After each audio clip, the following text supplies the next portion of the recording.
But what are the things that are most important for you to pay attention to if you want to be creative, progressive, innovative, successful in an environment that's changing this fast, right? And the term I use to talk about this is Generation Flux. And Generation Flux refers to two things. It refers to an era, the era we're living in now, a time of rapid, high-velocity change that shows little signs of slowing down. And it also refers to a group of people, right? To the kinds of people who are best positioned to thrive in this kind of environment of change. And when I talk about Generation Flux as a group of people, this generation is not defined by chronological age, okay? You can be young or old and be Gen Flux, right? The key attribute is your mindset, right? It's a willingness and ability to adapt to all of these changes going on around us, right? All of these technological changes at core are human impulses and the way we respond to these changes. This is the primary driver of what success is going to mean in our near-term future. We live in a mobile, social, global, interconnected world where the old rules of business really don't apply anymore. And if we're honest with ourselves, we recognize that we have no idea what the new rules are, right? That there are no new rules out there. And we are grappling in the dark in so many ways. A CEO I talked to recently said that all of the jobs she's hiring for today are what she calls FIO jobs. I asked her, I said, well, FIO, what does that stand for? She said, it stands for figure it out, right? They're all figure it out jobs. You know, she interviews people and they say, well, I haven't done that before. I wasn't trained for that. She says, yeah, none of us have, right? We are all figuring it out as we go along. That is a central aspect of being part of this age of change that we're living through. They continually redefine themselves. In the process of that, they're pushing each other and pushing all of the rest of us, right? And there's a parallel group to this in China called BatX, Baidu, Alibaba, Tencent, and Xiaomi. They're doing the same kind of thing in China. And together, these two sort of cadres are driving change in a completely different kind of way and forcing every business in all industries to operate at a higher cadence of change. The millennial approach to the world can get a little overwrought, the obsession with millennials, right? But we ignore it at our own peril, right? Digital natives do look at the world in a different way, and all businesses have to constantly be thinking about the next generation. We did a story at Fast Company a little while ago about Snapchat.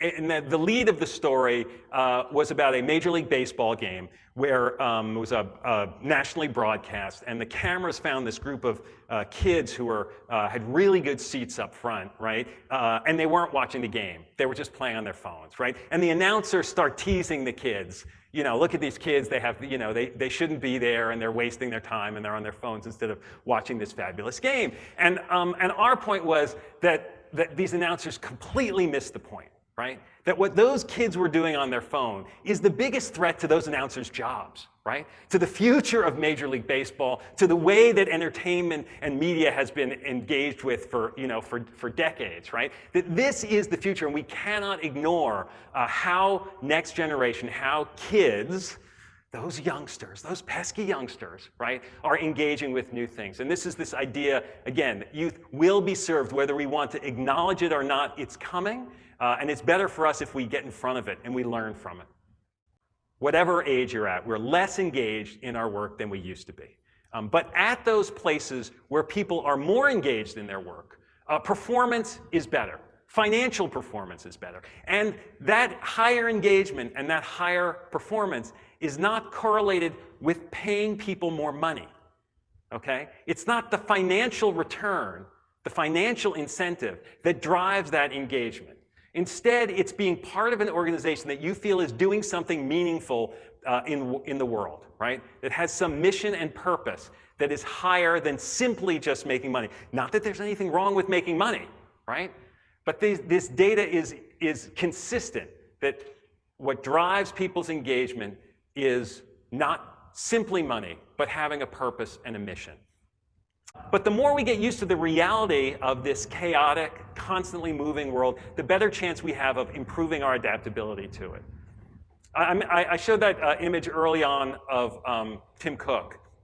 at Apple Park. And when I was there with Tim, I asked him a bunch of questions, but one of them in particular stuck with me. I asked him about how he manages the pressures of the long term when he's getting pushed by Wall Street all the time for quarterly results. And he said, listen, I always focus on the long term. He says, I have to focus on the long term. He said, remember that our business is predicated on chips, on silicon, right? And I have to make decisions 3 and 4 years out about chips. And so I have to stay focused on the long term. And after I left, I reflected on this. I said, here is a guy who is the CEO of the most valuable company in the world, right? And his definition of long term is 3 years, right? This is a sea change from where we've been in the past, and something we all have to be mindful of. Again, this is the reality, right? And you can fight that reality and get washed away by the waves, or you can embrace that reality and it unlocks so many opportunities to be that agent of change inside, right? To make that change happen, whether it's in your organization, it's for you, it's helping the industry. All right, I'm going to finish with, I'm just about out of time, with one last quote. It's from 150 years ago from a guy named Charles Darwin. It goes like this: it's not the strongest of the species that survives. It's not the most intelligent that survives. It's the one that's most adaptable to change. And if there's any single message I can leave you with, it's that. Thanks very much for having me here. I really appreciate it. Thank you.